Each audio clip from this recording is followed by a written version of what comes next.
So we'll prepare ourselves for the Congress that's going to happen on the 9th, 10th, and the 11th of October. If you didn't know about it, now you do. So it's an opportunity to get ready with your groups as well if you're studying with us. All right. In the interim, we'll carry on today with Shamati 14. What is the exaltedness of the Creator? As usual, if you have any questions, shoot them through. We'll try to find answers together and see how things pan out. The exaltedness of the Creator means that one should ask the Creator for the strength to go above reason. This means that there are two interpretations to the exaltedness of the Creator. A, to not be filled with knowledge, which is intellect, with which one can answer one's questions. Rather, he wants the Creator to answer his questions. It's called sublimity or sublime because of all the wisdom comes from above and not from man, meaning that man can answer his own questions, which is intellect. Anything that one can answer is regarded as answering everything with the external mind. This means that the will to receive understands that it is worthwhile to observe the Torah and mitzvot, which is the study of the wisdom and the commandments. Commandments means the things that we should be doing while studying the wisdom. That's what a commandment is. So don't think about all these corporeal things that people are dealing with in externality with religions and things. However, if the above reason compels one to work, it is called against the opinion of the will to receive. Okay. B, the greatness of the Creator means that one becomes needy of the Creator to grant his wishes. Therefore, one should go above reason. Then one sees that he's empty and becomes needy of the Creator. 2, only the Creator can give him the strength to be able to go above reason. In other words, what the Creator gives is called the romemut of the Creator, which means the exaltedness of the Creator. Okay, it's a short and sweet article. Let's read it again. What is the exaltedness of the Creator? We'll go paragraph by paragraph and see how we go. If you don't have any questions, we'll do Congress material on top of that. The exaltedness of the Creator means that one should ask the Creator for the strength to go above reason. Okay, so what is above reason is a question, right? And why a person does not have the strength to go above reason, that he should ask the Creator for the strength to go above reason. Okay, this means that there are two interpretations to the exaltedness of the Creator. A, to not be filled with knowledge, which is intellect with which one can answer one's questions. Rather, he wants the Creator to answer his questions. It's called romemut because all the wisdom comes from above and not from man, meaning that man can answer his own questions. Okay, so this is interesting.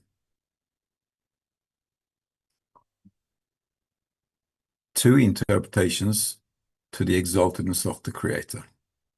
The first one, A, to not be filled with knowledge. Okay, so if I'm not going to be filled with knowledge, what should I be filled with? That's a question. Which is intellect with which one can answer one's question. So if I already have knowledge, I can answer my question anyway.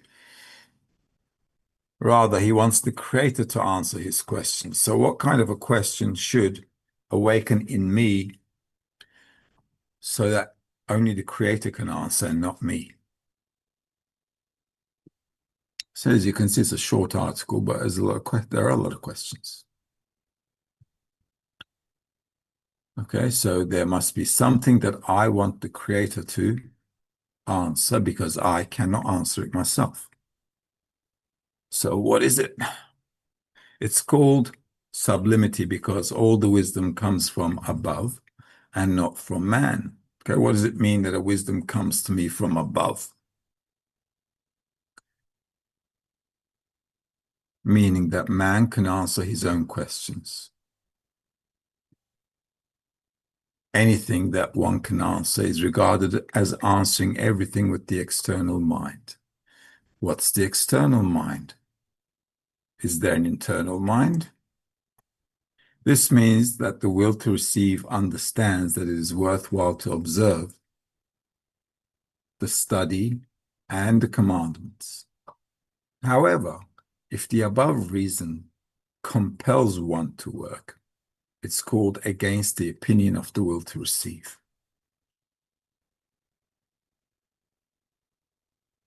B. Also, we should check, right, before we go to B. However, if the above reason compels one to work, how can above reason, what is above reason for a start, and how can that compel a person to work? B.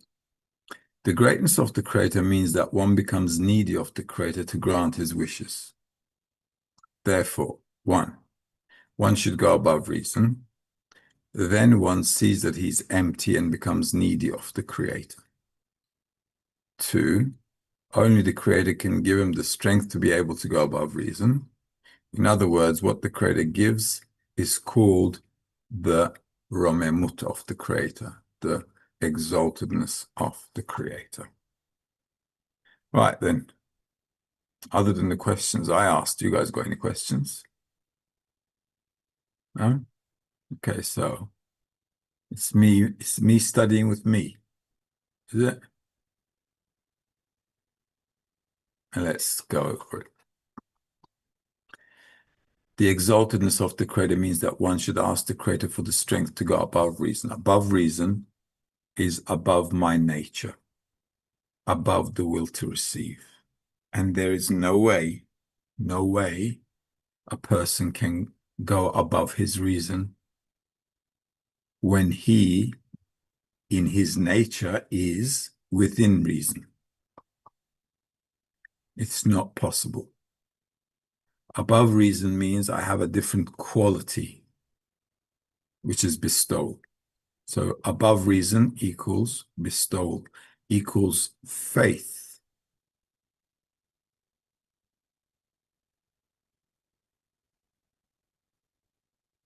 So this is why a person needs strength to go above reason. Now, above reason also in the work means I have to work against my will to receive. So do I need strength for that too? Yeah, of course I do. I need something that compels me. In work, when you're going to work, you might not like your job, but you go to your work and you do your job, despite the fact that you may not like it. What is compelling you? That is a force from outside compelling you because you need to get by in life, right? That's within reason. It's within reason, but it gives you the strength, the understanding gives you the strength to do something you don't want to do. So in life, we can already see that I can do things even if I don't want to do them. Right?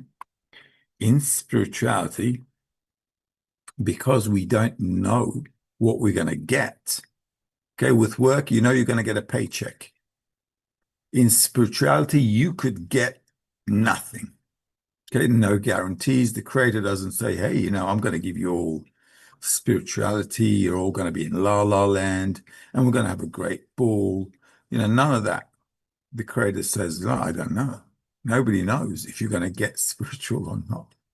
No guarantees. So how can you, with no guarantee, with no light at the end of the tunnel at all,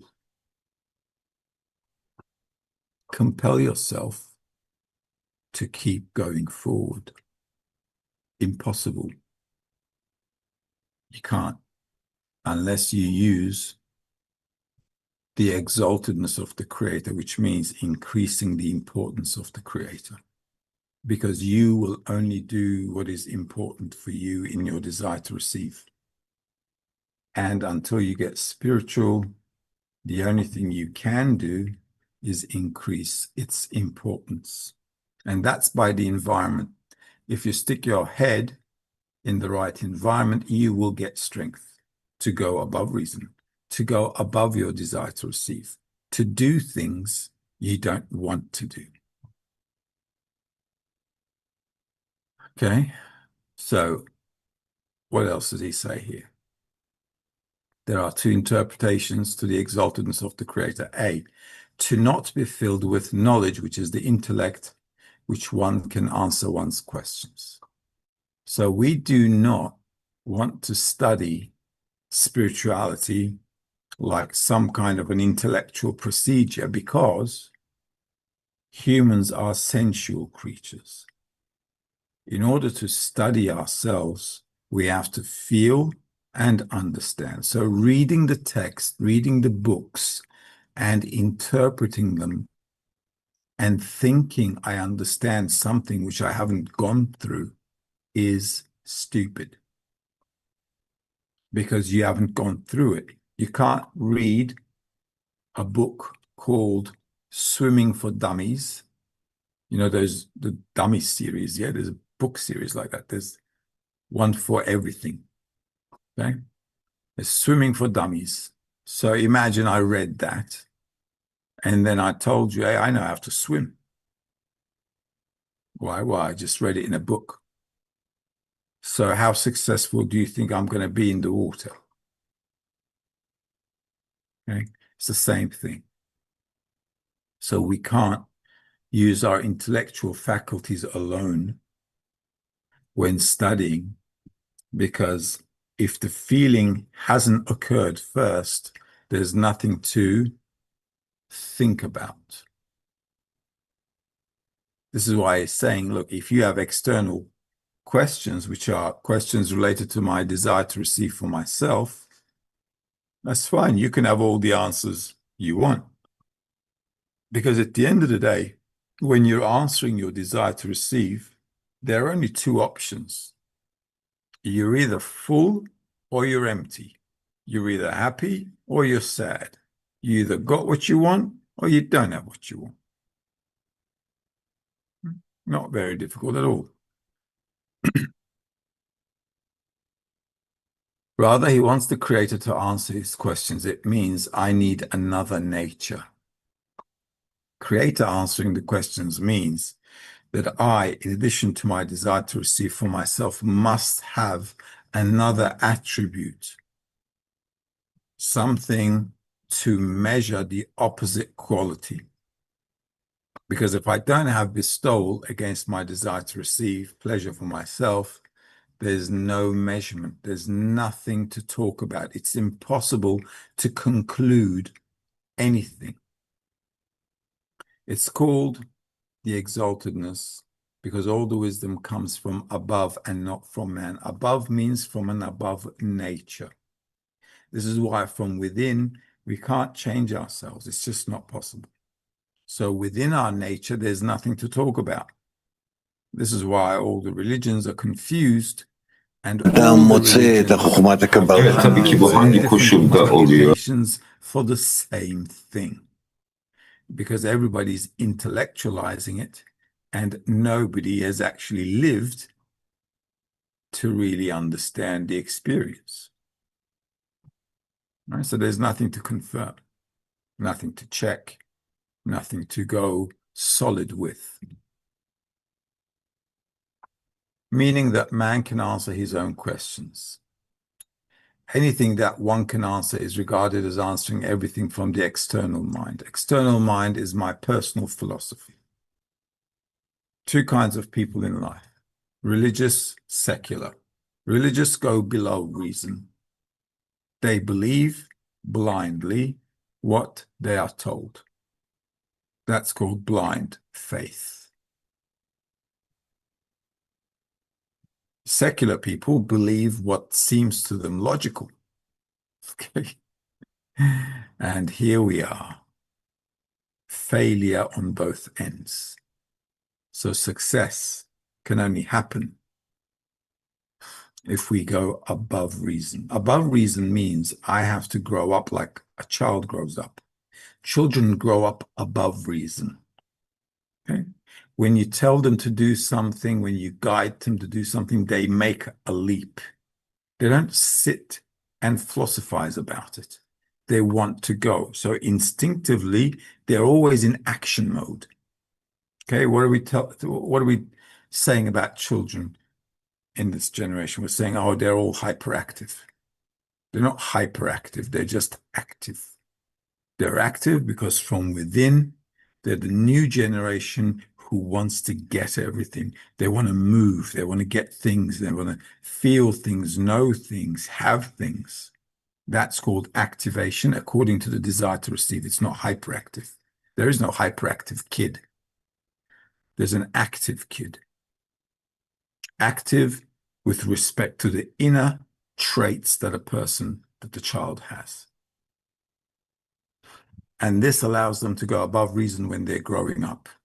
If they didn't go above reason, they couldn't grow up.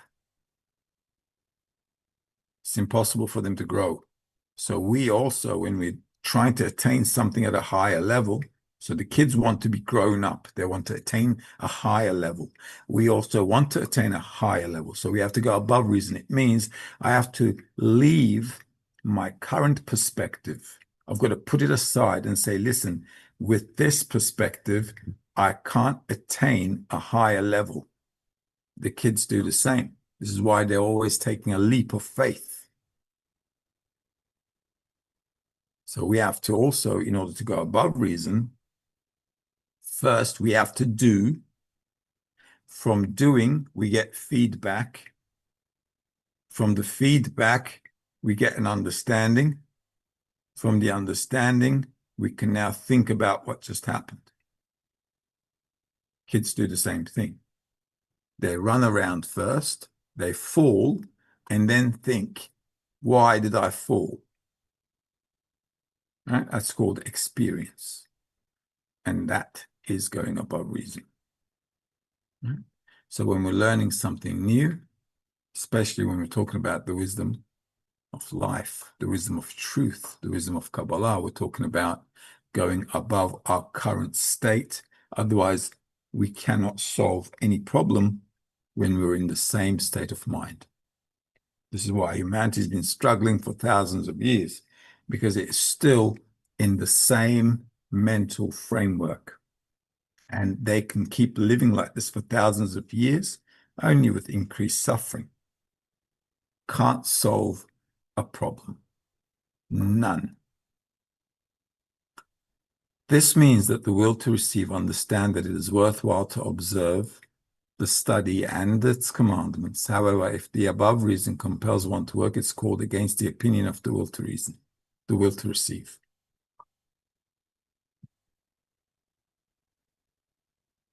When we come to study,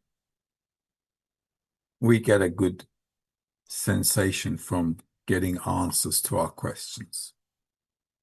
So we're okay to study. When we're okay and we agree to study, it's because our will to receive is okay with it. I'm learning stuff. Now I know new things. I can make sense of what's happening to me in my life. I'm getting answers to my questions. It makes sense to study. That's within reason. When can you feel like you're going above reason? Is when,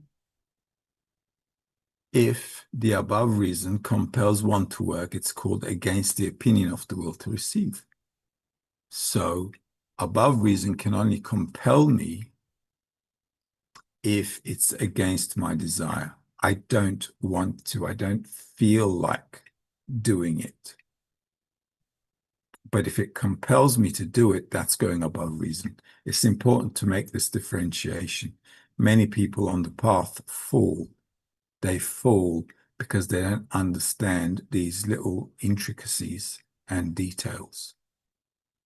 Failure to understand them with an increase of egoism will just drop you off the bandwagon.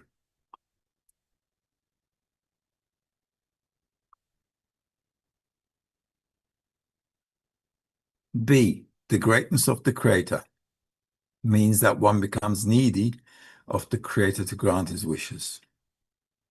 The greatness of the Creator. Creator equals power of love and bestow.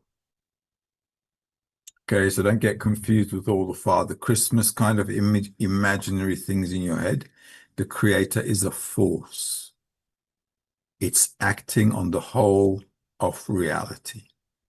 And simply, its greatness means that it loves, cares, and only bestows. And a person should come to need the power to bestow. And only the Creator can bestow to a person the power to bestow, because it's not in our nature to bestow. Even when we think we're giving to people, it's because of our desire to receive pleasure for ourselves. We just feel good about it, right? You help people, you feel good. You give money to a poor person, you feel good. You feel like, yeah, I'm a good guy. I'm a good person. That's all pride and self-fulfillment. It won't get us anywhere. I'm not saying don't do it. I'm just saying you need to understand that you wouldn't do it if it didn't compensate you in some kind of way.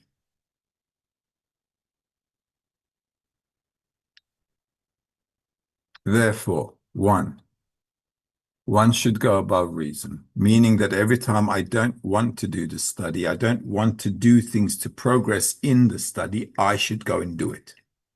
That's above reason in our level, let's say, all right? Then one sees that he's empty and become needy of the Creator, because then the more you do that, you're going to get sick and tired of it.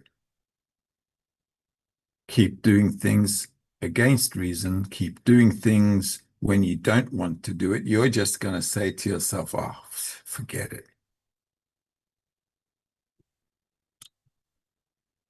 Okay, and the reason that is because you're not getting any fulfillment. How can you constantly give and have nothing back? So a person gets tired and doesn't want to do it anymore.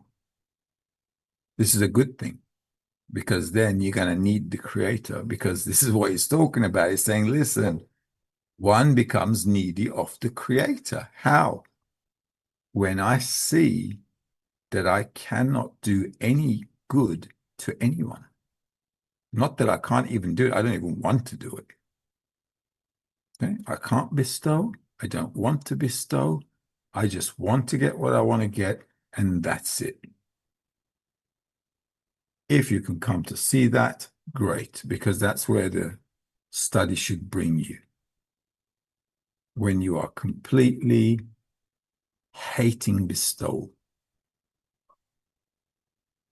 And that should bring you to need the Creator. That's also going to break your heart as well, because you're going to see how much of a evil character you are And all your life you thought you were a good person, right? You know, you're a good person. You never do harm to other people. Yeah. This is how people live out there on the street. Nobody sees the evil. And when you study on loving others, then you see you have none. You see you have no love of others at all. You only have self-love. And that is something to work on. Now, the reason a lot of people feel and think like they love others is because they never worked on really loving others. It's just like a good slogan. 2, only the Creator can give him the strength to be able to go above reason. In other words, what the Creator gives is called the Romemut, the exaltedness of the Creator. So the Creator should give us the power to go above our desires, above our reason. And that's called the greatness of the Creator. If you can go above your reason, you can free yourself from slavery. Because everybody's a slave to their desires. And the only way to be free is if you can go above your desires, above your desire to receive pleasure for yourself specifically. Right then, I'm told we've got questions. Narzan's asking, dear guide, how can we learn to find answers not through our own intellect, but through the light of the Creator together? If we take the recommendations of the sages and we realize them in the group between each other, then new questions should pop up. And every time they pop up, I should find answers to them through the study and through the realization of the study with the friends. The best way, the best place actually to find answers is when you're working with the friends. There is no answer alone. You can't find answers on your own. It's not possible. That was possible, we'd leave kids to grow up for themselves. Go and find your own answers. And that would obviously not work. That would be really suffering. Can you imagine letting kids go out onto the street and say, listen, you find your own answers. This is your life. Live it how you want. The child will just suffer tremendously trying to adapt to life and trying all kinds of ways to survive. So we have to do it in the group. We've got to be smart and use the environment. In very rapid emotional shifts, the truth constantly reshapes itself. Is this a good state? All kinds of changes that we're going through is a good state. Ingrid's asking, hello, why do Kabbalist teachers teach? Do they receive or bestow? There are 2 types of Kabbalists. Some teach, some don't. Why do they? Why does some of them teach? Because in reality, everybody has a place and every organ in a body has a role. And that's why they teach. Not all of them teach, not all of them write. Many of them just, you wouldn't know about and simply just die off quietly and nobody knows about. And some, they teach.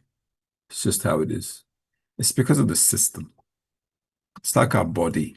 You got the kidneys, the liver, the heart, lungs, whatever. Every organ has a role. Every person has a role. And that's how it is. When we teach, we do receive in order to bestow.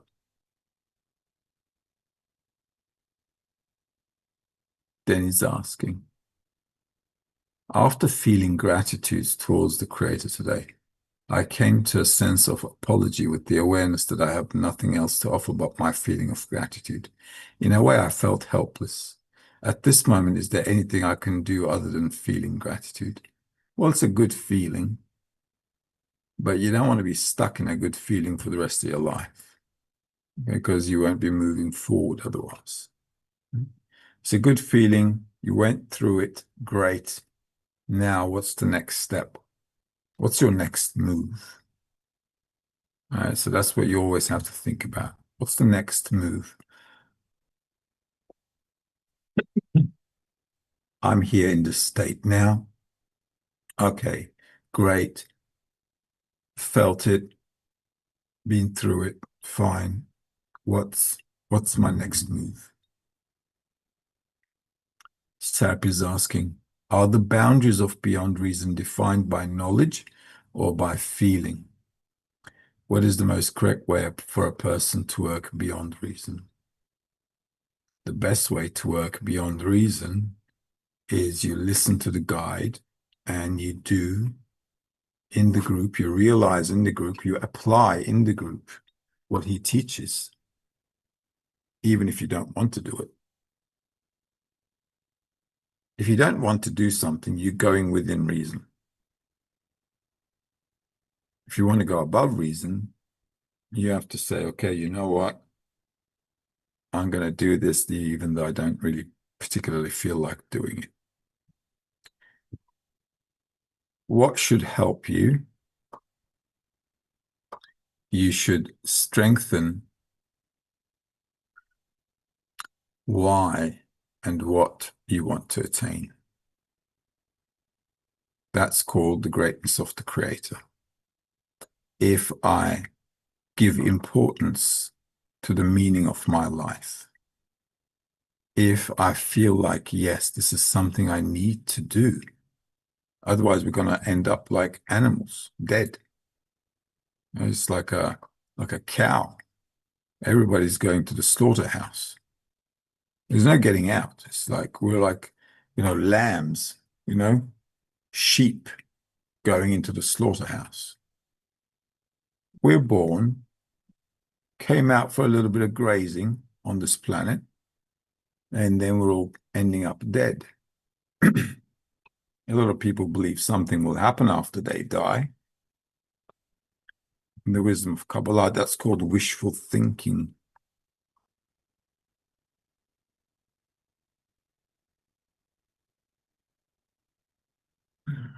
Ison's asking, going beyond reason, how can we avoid acting like we do in corporeal conditions when trying to do this? Or at the very best, should we imitate our earthly conditions in order to approach the state of beyond reason? Or is it only through a strong plea to the Creator? You have to do the best you can when trying to connect. You have to do the best you can trying to intend on what you're trying to achieve. You have to give everything 100%, well, maybe 500%, maybe 1,000% in order to come to a strong plea. A person can't come to a strong prayer with just casual spiritual work. This is not a hobby. It's not a yoga session. And I'm not going away for a retreat for a week, stretching out my spiritual muscles a little bit, and then back to the concrete jungle. This is why we're working all the time, every day, right? Because man changes every day. So a person really needs to dig deep and do a lot of soul searching. And it has to be continuous. It has to be ongoing. If it's not ongoing, it's like telling your children to stop growing.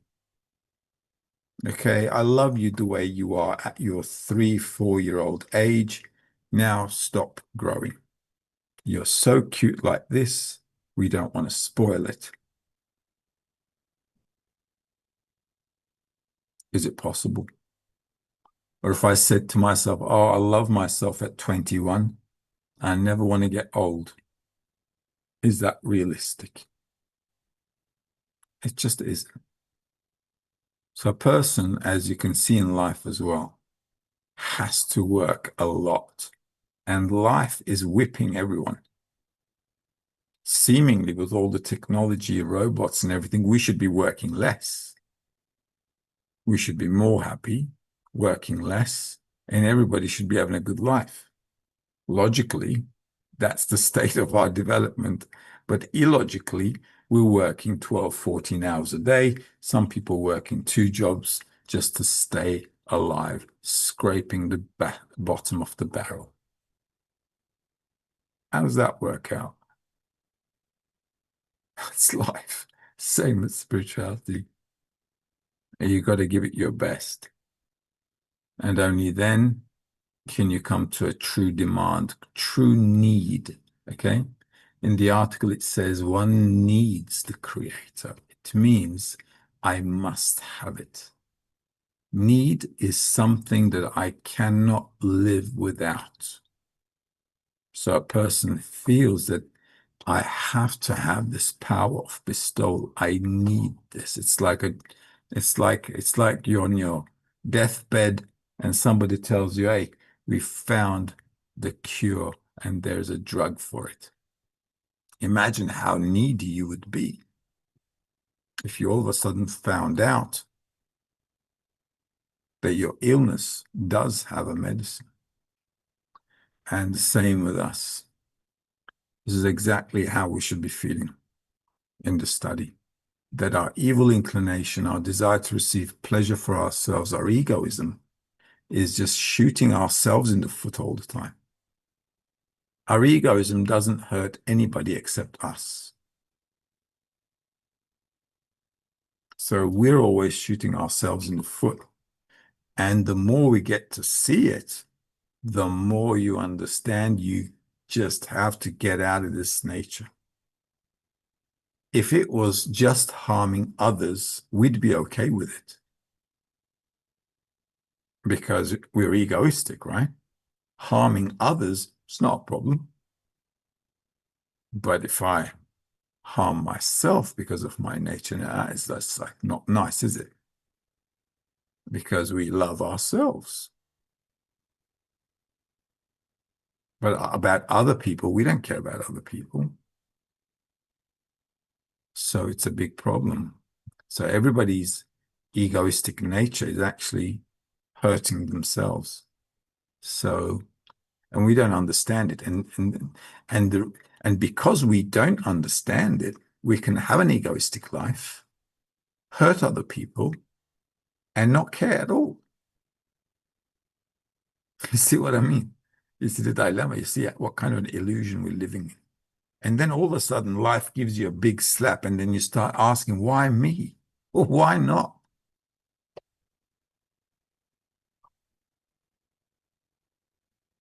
It's because we don't understand how the system works. You live in your own reality, and in your egoistic nature, it's just going to slap you over and over again.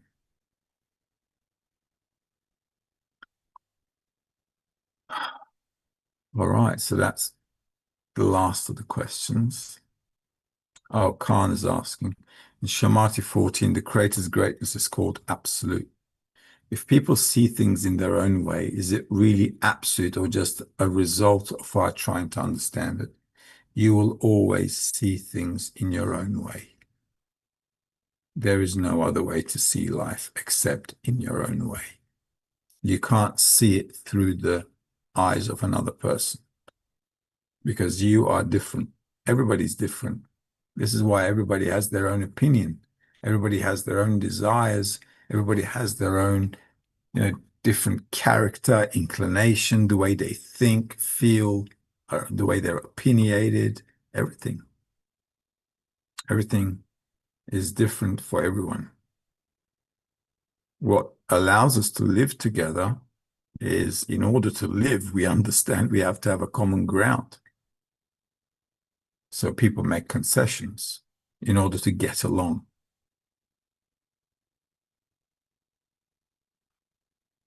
That's our understanding. That's a common understanding.